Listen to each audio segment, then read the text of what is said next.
दिल्ली दंगों का एक आरोपी 3 साल बाद गिरफ्तार। कांस्टेबल की हत्या का मुख्य साजिश करता है आरोपी। पुलिस ने आरोपी पर रखा था 1 लाख का इनाम। लगातार ठिकाने बदल रहा था आरोपी। सीसीटीवी फुटेज में दिखे बुजुर्ग महिला के कातिल। वारदात के बाद एक युवक सुआं साफ करता दिखा। बाइक से आए थे आरोपी, महिला से हुई थी कहासुनी। आरोपियों की तलाश में पुलिस मार रही छापे। झूला लगाकर पुताई कर रहे 2 मजदूर गिरे, एक की मौत। विवेक विहार में एक स्कूल में कर रहे थे पुताई का काम। दूसरे मजदूर ने रेलिंग से लटककर किसी तरह बचाई जान।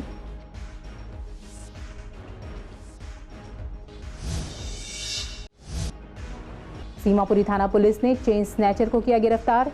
2 दिनों में गन पॉइंट पर ब्लाइंड डकैती का मामला सुलझा। पुलिस के मुताबिक इस गिरफ्तारी से सुलझे 6 केस। 1 साइकिल, 1 स्कूटी, 1 देशी पिस्तौल और 1 जिंदा कारतूस बरामद।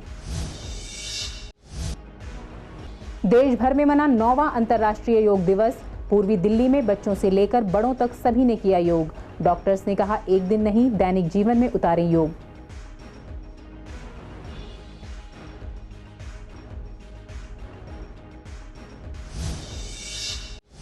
नमस्कार, स्वागत है आप सभी का। आप देख रहे हैं पूर्वी दिल्ली खास। मैं हूं पूनम। वक्त हो चला है बुलेटिन का। रुख करते हैं खबरों की ओर। दिल्ली में CAA NRC को लेकर 2020 में हुए दंगों के दौरान कई लोगों की हत्या कर दी गई थी, जिनमें दिल्ली पुलिस के हेड कांस्टेबल रतनलाल भी शामिल थे। अब दिल्ली पुलिस ने इस हत्याकांड के मुख्य आरोपी मोहम्मद अयाज को गिरफ्तार कर लिया है, जो पिछले करीब 3 साल से फरार चल रहा था। पुलिस लगातार उसकी तलाश में जुटी थी। दिल्ली पुलिस की स्पेशल सेल ने आरोपी को बेंगलुरु के पास से गिरफ्तार किया है। उसे पकड़कर दिल्ली लाया गया है। दिल्ली पुलिस के मुताबिक हेड कांस्टेबल रतनलाल की हत्या के मुख्य आरोपी अयाज पर 1 लाख रुपए का इनाम रखा गया था, लेकिन इसके बावजूद वो लगातार पुलिस को चकमा देने में कामयाब रहा। पुलिस ने आरोपी को भगोड़ा घोषित भी कर दिया था। दिल्ली में 2020 में भड़के दंगों के दौरान DCP अमित शर्मा और ACP अनुज कुमार एक टीम के साथ चांदबाग इलाके में पहुंचे थे। तभी अचानक भीड़ ने हमला कर दिया। इस हमले से अपने आला अफसरों को बचाने की कोशिश में हेड कांस्टेबल रतनलाल बुरी तरह से जख्मी हो गए थे। DCP और ACP भी गंभीर रूप से जख्मी हुए थे। बाद में इलाज के दौरान रतनलाल ने दम तोड़ दिया था। उनकी हत्या के आरोपियों की पुलिस ने पहचान की और उसके बाद गिरफ्तारियों का सिलसिला शुरू हुआ। दंगों के वीडियो निकालकर तमाम आरोपियों की पहचान की गई। दिल्ली पुलिस ने इससे पहले हेड कांस्टेबल रतनलाल की हत्या की एक और आरोपी महिला को नोएडा के एक कॉल सेंटर से गिरफ्तार किया था। इस महिला को भी भगोड़ा घोषित किया गया था और उस पर 50,000 का इनाम था। पिछले साल पुलिस ने महिला को गिरफ्तार किया था। ये महिला भजनपुरा की रहने वाली थी और हेड कांस्टेबल रतनलाल की हत्या में शामिल थी। पूर्वी दिल्ली के मंडावली इलाके में स्कूटी सवार बुजुर्ग महिला की हत्या मामले में सुएं से ताबड़तोड़ वार कर बुजुर्ग महिला की हत्या का CCTV फुटेज सामने आया है। इस वीडियो में देखा जा सकता है कि 3 बदमाश बाइक से आए और एक जगह बाइक खड़ी की। मंगलवार दोपहर बाइक खड़ी करने के बाद तीनों बदमाश कुछ दूर गए और अपने घर जा रही महिला को सरेराह सुएं से कई वार कर वहां से फरार हो गए। CCTV फुटेज में यह भी देखा जा सकता है कि वारदात को अंजाम देने के बाद जब आरोपित बाइक के पास लौटे तो एक बदमाश सुआं साफ कर रहा था। उधर पुलिस ने मृतक बुजुर्ग का पोस्टमार्टम कराकर शव परिजनों को सौंप दिया है। पुलिस ने केस दर्ज कर मामले की जांच शुरू कर दी है। आपको बता दें कि सुधा गुप्ता नाम की बुजुर्ग पर अज्ञात बदमाशों ने सुएं से कई वार किए थे। इलाज के दौरान महिला की मौत हो गई। वारदात पूर्वी दिल्ली के मंडावली इलाके की रेलवे पुलिया पर दिन दहाड़े करीब 3 बजे हुई। मृतका के बेटों का कहना है कि उन्हें नहीं पता कि उनकी मां की हत्या किसने और क्यों की। इस हत्या से मंडावली इलाके में दहशत का माहौल है। सुधा परिवार के साथ गुरु नानकपुरा में रहती थीं। बुजुर्ग के पति विजयपाल की मौत हो चुकी है। परिवार में 2 बेटी और 3 बेटे हैं। 2 बेटे डॉक्टर हैं। परिजनों ने बताया कि बुजुर्ग की मंडावली में काफी संपत्ति है जो उन्होंने किराए पर दी हुई है। वह खुद ही स्कूटी से किराया लेने जाती थीं। मंगलवार दोपहर वारदात के वक्त वह किराया लेकर स्कूटी से अकेली ही अपने घर लौट रही थीं। जब वह मंडावली रेलवे पुलिया के पास पहुंची तभी 2 अज्ञात युवकों ने उन्हें घेर लिया। उन दोनों की बुजुर्ग से कहासुनी हुई। बुजुर्ग अपनी स्कूटी से उतरकर उनसे बात करने लगी। तभी एक बदमाश ने सुएं से बुजुर्ग पर ताबड़तोड़ वार कर दिए। कमर, कूल्हे और कंधे पर वार होने से बुजुर्ग गंभीर रूप से घायल होकर सड़क पर गिर गईं। राहगीरों ने पुलिस को कॉल करके सूचना दी। घायल हालत में बुजुर्ग को मेट्रो अस्पताल में भर्ती करवाया गया, जहां से उन्हें पड़पड़गंज मैक्स अस्पताल रेफर कर दिया गया, जहां उनकी मौत हो गई। बदमाशों की तलाश में पुलिस छापेमारी कर रही है। अभी 1-2 महीने पहले मेरी मम्मी ने सत्संग कराया था, तो उनके घर के उनकी शॉप के आगे एक लेडी वो लगाती है, ठेला लगाती है सब्जी का। तो उनकी पुलिस वालों ने कहा था कि इनकी चेन खोल देना, रेडी पे कब्जा करके बैठी हुई थी वो। तो वो लड़ने लग गई। जब उन्होंने गुरुजी का सत्संग कर रखा था तो वहाँ बहुत हंगामा किया और धमकियाँ दे रही बहुत बुरी कि मैं तेरे को मरवा दूंगी रोड पे। बहुत ज़्यादा लड़ाई हुई है, हुए मारे होंगी उनके साइड में। एक्सीडेंट नहीं है क्योंकि एक्सीडेंट में स्कूटी को वो स्कूटी चला लेती है, स्कूटी को कोई खरोच नहीं आई है। उनका शोल्डर टूटा हुआ है क्योंकि दबा के उनके मारे गए हैं। दोपहर में 2 कॉल मिली थी। पहली कॉल ये थी कि 2 लड़कों ने किसी लेडी के साथ स्टैबिंग किया है, और दूसरा कॉल ये था कि लेडी को लेके मेट्रो हॉस्पिटल में एडमिट कराया गया था। तो स्टाफ इमीडिएटली मूव हो गए थे मेट्रो हॉस्पिटल के लिए। जैसे ही कॉल मिली है तो मेट्रो हॉस्पिटल में पता चला है कि लेडी को एमएलसी बनाने के बाद वहाँ से मैक्स हॉस्पिटल के लिए रेफ़र कर दिया है। तो वहाँ से एमएलसी कलेक्ट करके वहाँ से निकल गए मैक्स हॉस्पिटल के लिए। एमएलसी पे लिखा हुआ था डॉक्टर की ओपिनियन कि ये जो लेडी को चोट लगी है वो रोड ट्रैफिक एक्सीडेंट की वजह से लगी है। तो इनिशियली ये ओपिनियन डॉक्टर ने दिया है कि रोड ट्रैफिक एक्सीडेंट की वजह से चोट लगी है और उनको रिफ़र कर दिया है मैक्स हॉस्पिटल के लिए। मैक्स हॉस्पिटल में जब हमारा स्टाफ गया है तब पता किया है तो लेडी का मौत मैक्स हॉस्पिटल में हो गई थी। सुई की उससे किसी ने उसको वार किया है। तो उसी दौरान हमने वहाँ पे हॉस्पिटल में डॉक्टर्स थे, डॉक्टर से भी पूछताछ किया है कि ये किस तरह का इंजरी है, किस चीज़ की हो सकती है। तो डॉक्टर्स ने भी यही ओपिनियन दिया है कि ये किसी शार्प ऑब्जेक्ट जैसे सुई का हो सकता है, उससे वार किया है और बहुत सारे मल्टीपल टाइम्स उनको उनके ऊपर वार किया गया। शाहदरा जिले के विवेक विहार में एक 3 मंजिला स्कूल में झूला लगाकर पुताई कर रहे 2 मजदूर नीचे गिर गए। हादसे में एक मजदूर ने किसी तरह रेलिंग से लटककर अपनी जान बचा ली, जबकि दूसरा मजदूर सीधे पक्की जमीन पर जा गिरा। गंभीर हालत में पीड़ित 45 साल के शंकर लाल को नजदीकी अस्पताल ले जाया गया, जहां उसे मृत घोषित कर दिया गया। हादसे में रेलिंग से लटके मन्नू को मामूली चोट लगी। पुलिस ने शंकर लाल के भाई धर्मपाल की शिकायत पर मामला दर्ज कर छानबीन शुरू कर दी है। पुलिस ठेकेदार कासिम से पूछताछ कर मामले की छानबीन कर रही है। जांच के दौरान पुलिस को पता चला कि शंकर लाल स्कूल की छत पर रस्सी और सीढ़ी लेकर खड़ा था, जबकि मन्नू झूले पर बैठकर पुताई कर रहा था। आपको बता दें कि यह हादसा विवेक विहार के सेंट जॉन स्कूल में हुआ है। मूल रूप से गांव दूधे नगर बदायूं यूपी का रहने वाला शंकर लाल किराए के मकान में Jawahar park Shalimar garden Sahibabad UP में रहता था। इसके परिवार में मां और 2 भाइयों के अलावा पत्नी मीना, एक बेटा और बेटी हैं। शंकर लाल पुताई का काम करता था। वह पिछले करीब 22 मई से अपने भाई धर्मपाल के साथ स्कूल में काम कर रहा था। सीमापुरी थाना पुलिस ने एक चेन स्नैचर को गिरफ्तार कर 2 दिनों में गन पॉइंट पर ब्लाइंड डकैती का मामला सुलझा लिया। इस गिरफ्तारी से 6 केस हल हुए हैं। मामला बीती 14 जून का है। पुलिस को पीसीआर कॉल मिली कि एफ ब्लॉक दिलशाद कॉलोनी के 2 अज्ञात साइकिल सवार लड़कों ने गन पॉइंट पर एक महिला से सोने की चेन लूट ली और भाग गए। पुलिस ने केस दर्ज कर जांच शुरू की। आरोपी से पुलिस ने अपराध में इस्तेमाल साइकिल, एक स्कूटी, एक देसी पिस्तौल और एक जिंदा कारतूस बरामद किया है। क्रैक टीम को मामला सौंपा गया। सीसीटीवी फुटेज में cycle number DL6 SAV 5646 Bajaj Dominar दिखी। क्रैक टीम ने दिलशाद गार्डन से नंदनगरी के खास पुराना वजीराबाद ब्रिज तक उनका पीछा किया। पुराने वजीराबाद पुल को पार करने के बाद दोनों लुटेरों ने साइकिल बदल दी और वे स्कूटी पर सवार हो गए। इसके बाद अर्शु नाम के एक लुटेरे की पहचान कर उसे दबोच लिया गया। साइकिल और स्कूटी का पता लगाया गया और आरोपी अर्शु की निशानदेही पर उसे बरामद कर लिया गया।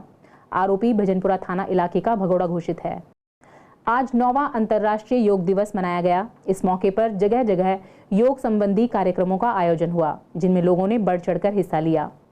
पूर्वी दिल्ली में भी स्कूलों, विभिन्न संस्थानों और समाजसेवी संस्थाओं ने इन सभी ने मिलकर इस दिन को मनाने में कोई कसर नहीं छोड़ी।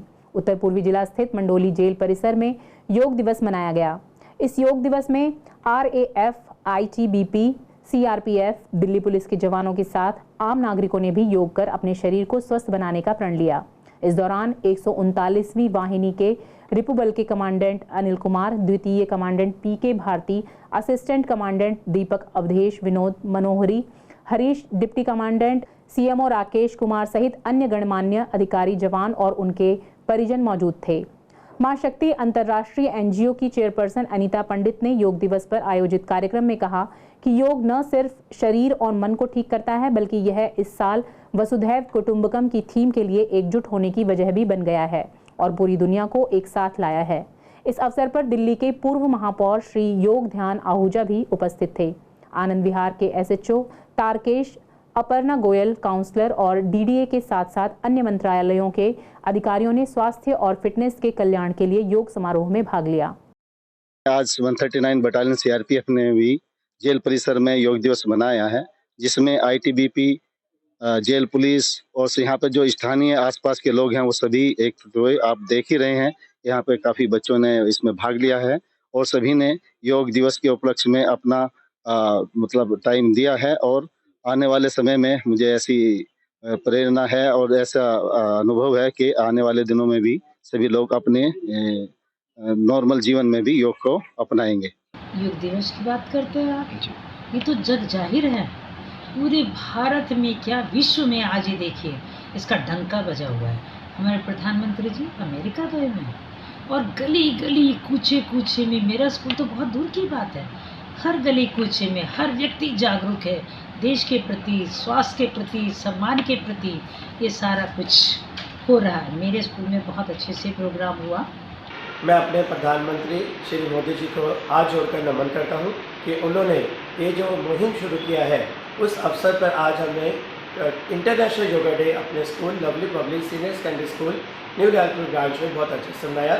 हमारे प्रिंसिपल डॉक्टर इंद्र मलिक खुद भी योगा करते हैं, हमारे स्टाफ, हमारे बच्चे, और काफ़ी दिनों से हमारा फ्री एक योगा शिविर कैंप हमारे स्कूल में चल रहा था इस महीने, जो आज हमने आज इंटरनेशनल योगा डे पर क्लोजिंग सेरेमनी इसकी आज करी है। यहाँ पे योगा का सेलिब्रेशन हो रहा था, जिसमें पार्ट लेके मुझे बहुत अच्छा लगा और मेरे पेरेंट्स को भी इनका ये पार्टी सेलिब्रेशन बहुत अच्छा लगा। यहाँ पे हर चीज़ के बारे में बिल्कुल एक एक्सप्लेनेशन दी थी और यहाँ की जो चीफ गेस्ट थी उन्होंने भी बहुत अच्छा हमें समझाया कि कैसे करनी चाहिए एक्सरसाइजेज, कैसे योगा के आसना होते हैं। और जो हमारी योगा की टीचर्स हैं दीपिका मैम और निशा मैम, उन्होंने भी हमारी बहुत हेल्प करी। पूर्वी दिल्ली में लक्ष्मी नगर में एक डायमंड कारोबारी के घर से लाखों रुपए की चोरी की खबर मिली है। चोरी के दौरान चोर ज्वेलरी, रत्न और 5 लाख कैश लेकर भाग गए। अभी पुलिस चोरों की तलाश में लगी है। पता चला है कि पड़ोस के घर से बालकनी से चोरों ने घर में एंट्री की थी। घर में रखी चाबी से ही लॉक खोलकर उन्होंने ज्वेलरी और नकदी लूट ली। क्राइम टीम ने मौके पर पहुंचकर सुराग लगाए हैं। आसपास की सीसीटीवी को खंगाला जा रहा है। डिसयूज कैनाल रोड को पुश्ता रोड से कड़कड़ी मोड़ तक जाने वाले रास्ते को 1 महीने तक ट्रैफिक के लिए बंद कर दिया गया है। दिल्ली ट्रैफिक पुलिस ने यह सूचना दी है। पुलिस ने कहा है कि नाले की सफाई के काम को देखते हुए यह फैसला लेना पड़ा है। आपको बता दें कि डिसयूज कैनाल रोड को नाले के ऊपर ही बनाया गया है और जब भी नाले की सफाई का काम किया जाता है तो इस रोड को ट्रैफिक के लिए बंद कर दिया जाता है। इस दौरान एक तरफ का ट्रैफिक तो चलता रहता है, लेकिन दूसरी तरफ का ट्रैफिक बंद किया जाता है। पुलिस ने फिलहाल पुश्ता रोड से कड़कड़ी मोड़ तक की तरफ जाने वाले रास्ते को बंद करने की घोषणा की है। इससे यमुना पार के उस पार से इधर आने वालों को असुविधा होगी। खुरेजी, जगतपुरी, प्रीत विहार तथा विवेक विहार की तरफ जाने वालों को इससे असुविधा होगी। इस दौरान उन्हें विकास मार्ग या फिर दूसरे रास्तों से अपने गंतव्य तक पहुंचना होगा। सीएनजी पर चलने वाली सभी टैक्सियों का वर्क परमिट 8 साल से बढ़ाकर 15 साल कर दिया गया है। अब सभी टैक्सियां ज्यादा समय तक चल सकेंगी। इस बारे में हमारी संवाददाता ने कुछ टैक्सी मालिकों से बात की। उनका कहना है कि यह अच्छा फैसला है। इससे ड्राइवर्स पर काफी बोझ पड़ता था और खर्चा निकालना भी मुश्किल हो जाता था। अब जब परमिट का समय बढ़ा दिया गया है तो इससे ड्राइवर्स को जल्दी गाड़ी नहीं बदलनी पड़ेगी। बेसिकली दिल्ली के अंदर 8 साल के लिए इसका वो मिलता है परमिट, पर अब जैसे इसको रिवाइज कर रहे हैं, अमेंडमेंट कर रहे हैं, तो ये 8+7 हो जाएगा। तो 15 ईयर्स के लिए कर रहे हैं, स्पेशली फॉर सीएनजी ऑपरेटर्स जो सीएनजी की गाड़ियाँ चलाते हैं।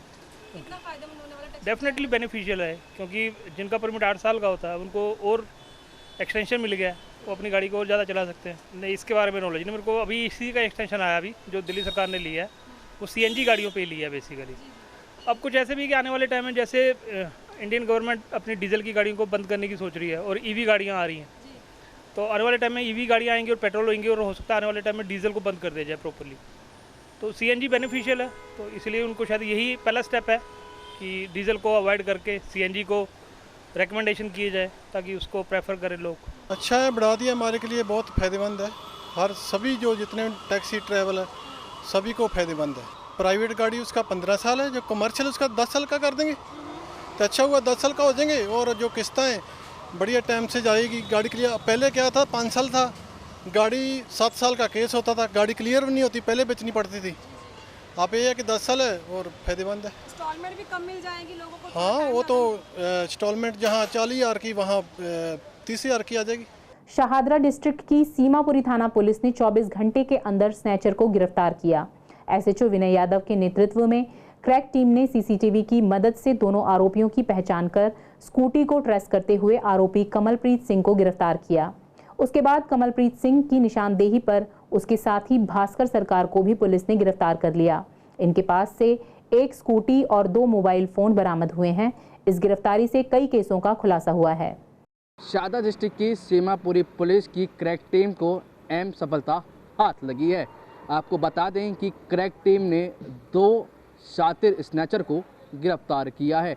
सीसीटीवी की मदद से दोनों आरोपी को गिरफ्तार किया गया है। पहले इनकी पहचान की गई और उसके बाद इनको गिरफ्तार कर सीमापुरी पुलिस लाया गया। इनसे कई सामान जो है बरामद हुआ है। वहीं आपको बता दें कि पुलिस ने बताया कि इससे कई केसों का खुलासा हो सकता है। फिलहाल इस पूरे मामले में पुलिस ने दोनों आरोपी को गिरफ्तार कर अब सलाखों के पीछे डाल दिया है। वीडियो जर्नलिस्ट अतुल के साथ Mohit Sharma, season live, Delhi. Adipurush film को तत्काल बैन किए जाने को लेकर लगातार देश में विरोध प्रदर्शन किए जा रहे हैं। पूर्वी दिल्ली के प्रीत विहार इलाके में डी ब्लॉक दुर्गा मंदिर में आज श्री हनुमान भक्त सेवा परिवार की ओर से हनुमान चालीसा का पाठ किया गया। इस दौरान कपिल सिंघल ने कहा कि आदिपुरुष फिल्म को गलत तरीके से पेश करना, सस्ती लोकप्रियता के लिए अभद्र तरीके की वेशभूषा और आपत्तिजनक भाषा का इस्तेमाल, इसे लेकर आम जनता में रोष है। इस मामले में सेंसर बोर्ड, निर्देशक, लेखक सभी को गलती के हिसाब से सजा मिलनी चाहिए ताकि आगे ऐसी गलती न हो। इसके लिए दोषियों के खिलाफ कार्रवाई होनी चाहिए और पिक्चर को तुरंत प्रभाव से बंद करना चाहिए।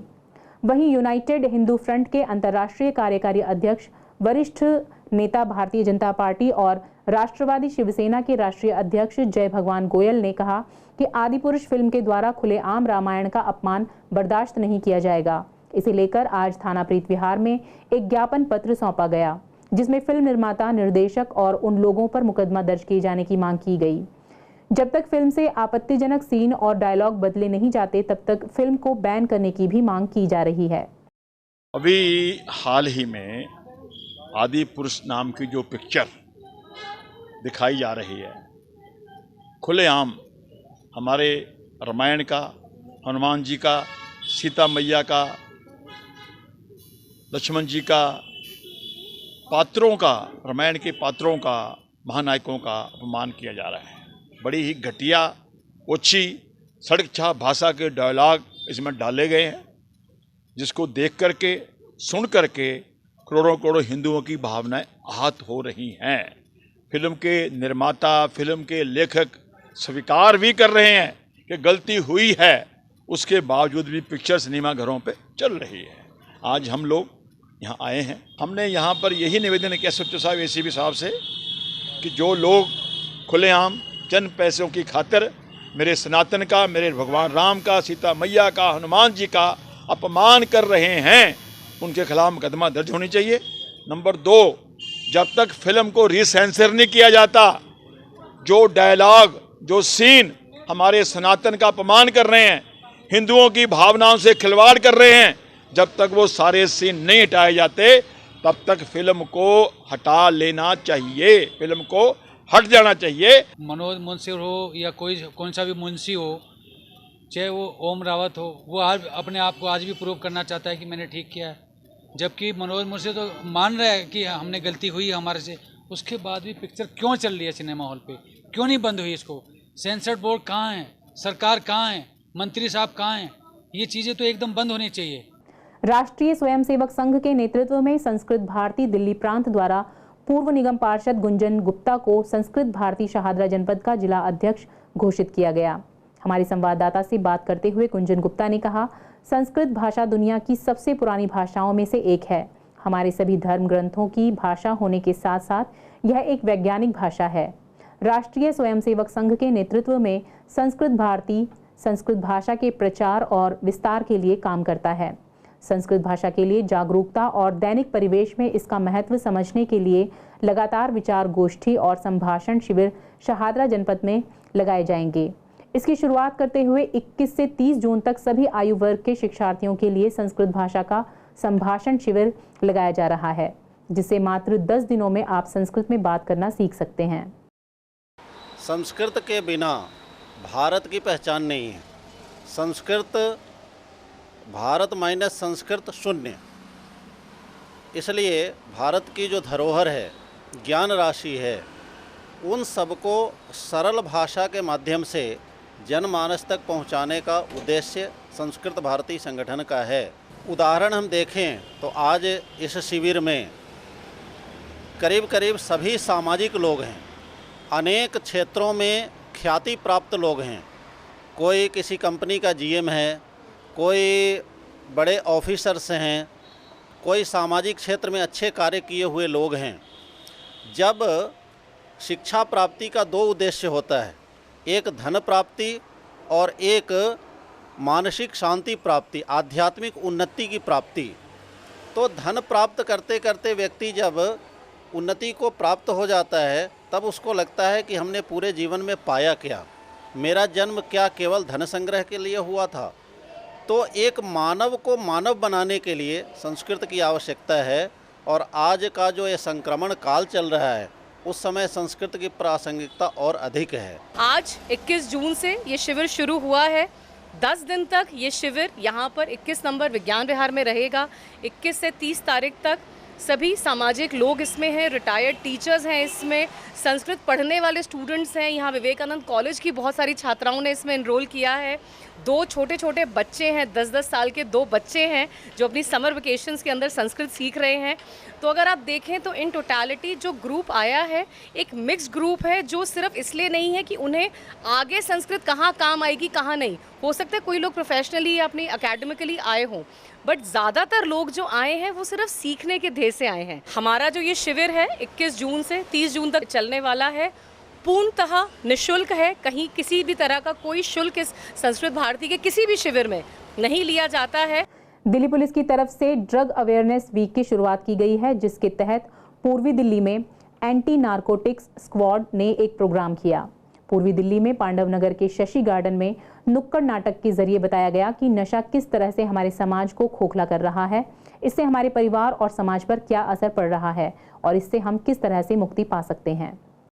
फिलहाल इस बुलेटिन में इतना ही। आगे खबरों के लिए बने रहिए CCN के साथ। नमस्कार।